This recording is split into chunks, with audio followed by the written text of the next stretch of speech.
A lot of new players as well as long-term players who haven't left their bubble have the wrong ideas on how to play trios.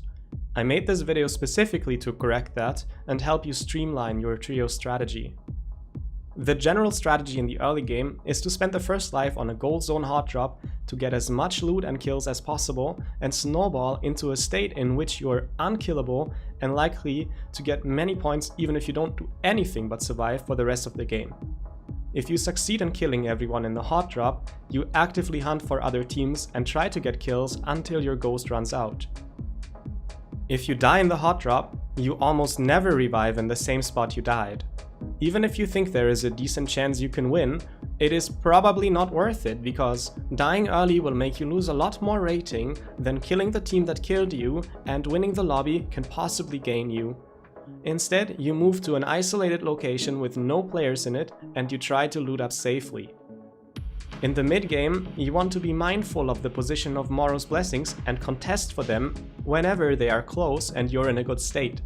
But if you're not confident in the skill level of your party, you're on grey weapons and armor, or you don't have any ultimates, it may be better to rat things out or at least not actively look for fights. In the late game, you want to take a position at the edge of the circle and rotate to build as much distance to other teams as possible, or you take a high ground or hide inside a house you can easily defend. The intuition is that when there are 12 alive or 9 alive, for example, the trio teams that fight first will deplete some of their ultimates and be in disarray, so they are the most likely to die to a third party, while teams that join the fight later will probably win. You may have a lot of questions along the lines of, "But I thought Naraka was a survival game, why do we have to fight as much?" Or, "Isn't it better not to hot drop, but to loot up safely and only third-party others, or avoid enemies altogether?" The reason the approach I suggested is objectively the best, at least among the mainstream strategies, is that the scoring system in Naraka tournaments rewards kills first and survival second. The easiest way to get kills is in a hot drop and before everyone has ultimates, and while you still have your ghost to stay in the game. If you get kills, you also get rage from the soul blooms you pick up. It's very important to loot them and not let them fall into enemy hands. This is the scoring table of a recent Naraka Trios tournament, and as you can see, while survival is important, a team that gets 10 or so kills but dies in top 6 will easily do better than a team that barely gets any kills but reaches top 3.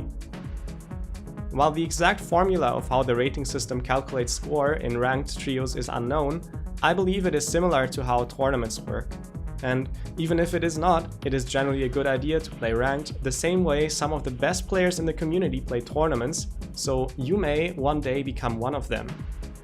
With the question of why out of the way, let's discuss how you can pull this off.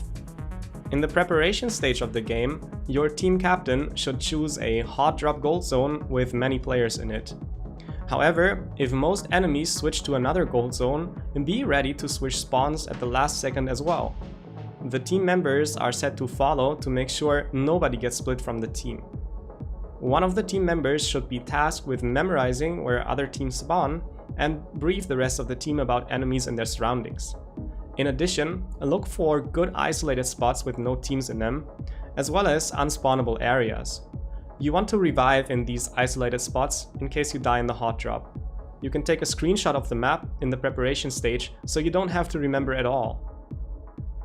In the hot drop, you want to find a weapon, armor and grapples and regroup with your teammates as soon as possible.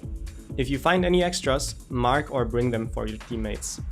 It is very important to regroup quickly and engage on the same enemy. You want to be the team that is punishing enemies that are out of position, not the other way around. I will make a separate video with more detailed instructions on how to hot drop and add it to the playlist. If you kill everyone in the hot drop, you've ideally already picked up and completed a bounty quest midway to get paid for it. Or you want to pick up a yellow quest to buy moonbanes from a rift dealer, which will give you an advantage later on. If you die, try to guess which isolated location doesn't have any players in it and revive there. You don't want to be forced to fight again before looting up. Teams that die early may choose an unspawnable gold zone to revive in, while teams that die late may prefer a grey location close to the shadow or far away from gold zones. If you want to respawn with grapples, make sure that the revive animation at the soul altar is fully completed before the ghost timer hits 75. While looting up again, your priority is to avoid other teams at least until you have found blue weapons and armor, as well as some supplies to sustain you in a fight. In the mid-game, if you have successfully killed everyone in the hot drop, you want to spot the location of other teams based on bounty quests, Morus Blessings, ballistas that are moving on the map, or active moonbanes. Hunt players at least until the ghost runs out. Whether you want to contest for a Morus Blessing depends on the state your party is in. In ranked trios, the purple Morus Blessings despawn at around 16 minutes and the second at around 10:50, plus or minus a few seconds, because the exact timings actually depend on the spread of the shadow, which isn't always the same in each game. The purple Morus Blessings will contain weapon, armor and supplies. They also come with a revive charm, so you pretty much always want to go for them if one of your teammates is dead. The gold blessings contain similar loot on gold tier, but no revive charm. I'm not familiar with the despawn timings of gold blessings, so if you know them, please post them in the comments section. Keep in mind that in Immortal War tournaments, the Morus Blessings work a little differently, but this is a topic for a separate video. For the late game, it is crucial that you stay together and nobody engages on the enemy in an inopportune time when the circle is small. It may be tempting to punish solos that seem out of position and get an easy kill, but good teams will take advantage of that and third-party you. So communicate efficiently and choose your fights carefully.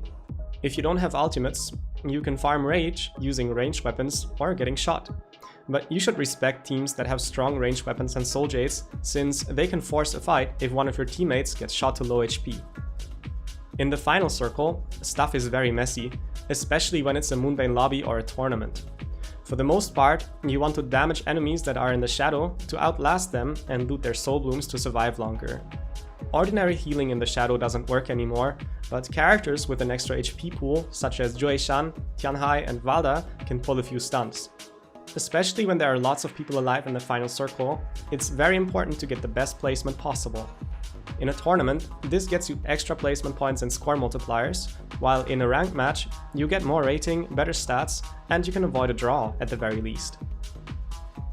To make all of this possible, your team should be on voice chat and agree on a shot caller. The other two teammates share important information, but otherwise follow the calls.